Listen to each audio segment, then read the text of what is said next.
Assalamualaikum warahmatullahi wabarakatuh.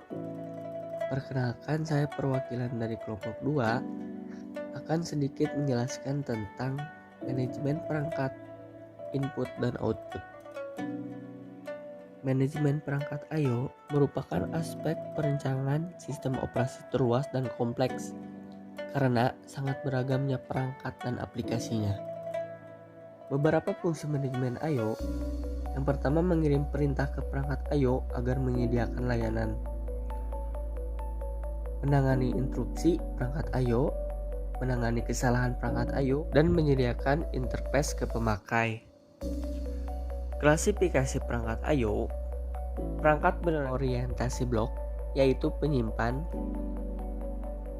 menerima, dan mengirim informasi sebagai blok-blok berukuran tetap yang berukuran 128 sampai 1024 byte dan memiliki alamat sendiri sehingga memungkinkan membaca atau menulis blok-blok secara independen, yaitu dapat membaca atau menulis sembarang blok tanpa harus melewati blok-blok lain. Contohnya disk, tape, CD-ROM, optical disk. Sifat aliran datanya. Perangkat berorientasi aliran karakter, yaitu perangkat yang menerima dan mengirim aliran karakter tanpa membentuk suatu struktur blok. Contohnya terminal, line printer, pita kertas, kartu-kartu berlubang, interface jaringan, mouse. Perangkat I/O, perangkat yang terbaca oleh manusia, perangkat yang digunakan untuk berkomunikasi dengan manusia. Contohnya video display, terminal, monitor, keyboard, mouse. Sasaran komunikasi perangkat yang terbaca oleh mesin perangkat yang digunakan untuk berkomunikasi dengan perangkat elektronik. Contohnya disk dan tape, sensor, controller. Perangkat komunikasi yang digunakan untuk komunikasi dengan perangkat jarak jauh, contohnya modem. Prinsip manajemen perangkat input atau output. Terdapat dua sasaran perancangan input atau output, yaitu efisiensi aspek penting karena operasi input atau output sering menimbulkan generalitas di fase independen. Manajemen perangkat input atau output selain berkaitan dengan simplisitas dan bebas kesalahan, juga menangani perangkat secara seragam, baik dari cara proses memandang maupun cara sistem operasi pengelola perangkat dan operasi input atau output. Masalah-masalah manajemen input atau output. Penamaan yang seragam atau uniform naming. Nama berkas atau perangkat adalah string atau integer, tidak bergantung pada perangkat sama sekali. Penanganan kesalahan, error handling. Umumnya penanganan kesalahan ditangani sedekat mungkin dengan perangkat keras. Transfer sinkron versus asinkron.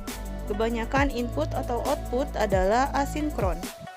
Pemroses mulai transfer dan mengabaikan untuk melakukan kerja lain sampai interupsi tiba. Program pemakai sampai lebih mudah ditulis jika operasi input atau output berorientasi blok. Setelah perintah read, program kemudian ditunda secara otomatis sampai data tersedia di buffer. Shareable versus dedicated. Beberapa perangkat dipakai bersama seperti disk, tapi ada juga perangkat yang hanya satu pemakai yang dibolehkan memakai pada satu saat. Contohnya printer. Evolusi fungsi perangkat input-output. Sistem komputer mengalami peningkatan kompleksitas dan kecanggihan komponen-komponennya, yang sangat tampak pada fungsi-fungsi input-output sebagai berikut. A. Pemroses mengendalikan perangkat input-output secara langsung. Masih digunakan sampai saat ini untuk perangkat sederhana yang dikendalikan mikroprosesor sehingga menjadi perangkat intelligent device. B. Pemroses dilengkapi pengendalian input-output atau input-output controller. Pemroses menggunakan input-output terprogram tanpa interupsi, sehingga tak perlu memperhatikan rincian-rincian spesifik antarmuka perangkat. C. Perangkat dilengkapi fasilitas interupsi. Proses tidak perlu menghabiskan waktu menunggu selesai operasi input-output, sehingga meningkatkan efisien pemroses. D. Input-output controller mengendalikan memori secara langsung lewat DMA. Pengendali dapat memindahkan blok data ke atau dari memori tanpa melibatkan pemroses kecuali di awali dan di akhir transfer. E. Pengendali input-output menjadi pemroses terpisah. Pemroses pusat memerintahkan pemroses khusus input-output untuk mengeksekusi program input-output di memori utama. Pemroses input-output mengambil dan mengeksekusi instruksi-instruksi ini tanpa intervensi pemroses pusat. Memungkinkan pemroses pusat menspesifikasikan barisan aktivitas input-output dan hanya diinterupsi ketika seluruh barisan interaksi diselesaikan. F. Pengendali input-output mempunyai memori lokal sendiri. Perangkat input-output dapat dikendalikan dengan keterlibatan pemroses pusat yang minimum. Arsitektur ini untuk pengendalian komunikasi dengan terminal-terminal interaktif. Pemroses input-output mengambil alih kebanyakan tugas yang melibatkan pengendalian terminal. Evolusi bertujuan meminimalkan keterlibatan pemroses pusat, sehingga pemroses tidak disibukkan dengan tugas input-output dan dapat meningkatkan kinerja sistem. Mekanisme perangkat lunak input-output. Manajemen perangkat lunak input-output merupakan aspek perencanaan sistem operasi terluas dan kompleks disebabkan sangat bergantung perangkat dan begitu banyaknya aplikasi dari perangkat-perangkat itu. Fungsi manajemen perangkat lunak input-output. 1. Mengirim perintah perangkat input-output agar menyediakan layanan. 2. Menangani interupsi pada perangkat input-output. 3. Menangani kesalahan pada perangkat input-output. 4. Menjaga interface kepada pemakai. Klasifikasi perangkat input-output. Berdasarkan sasaran komunikasi, klasifikasi perangkat input-output atau device dibagi menjadi beberapa tipe. Tipe-tipe device secara umum dibagi menjadi device penyimpanan atau disk tipe. Transmission device peralatan yang cocok untuk komunikasi dengan peralatan-peralatan jarak jauh seperti modem. Dan human interface device peralatan yang terbaca oleh manusia seperti keyboard, mouse. Device-device tersebut dikontrol oleh instruksi input-output. Alamat-alamat yang dimiliki oleh device akan digunakan oleh direct input-output, instruction, dan memory map input-output. Tipifikasi lain yang dapat dilakukan terhadap peralatan input-output adalah berdasarkan unit transfer yang dilakukan perangkat input-output. A.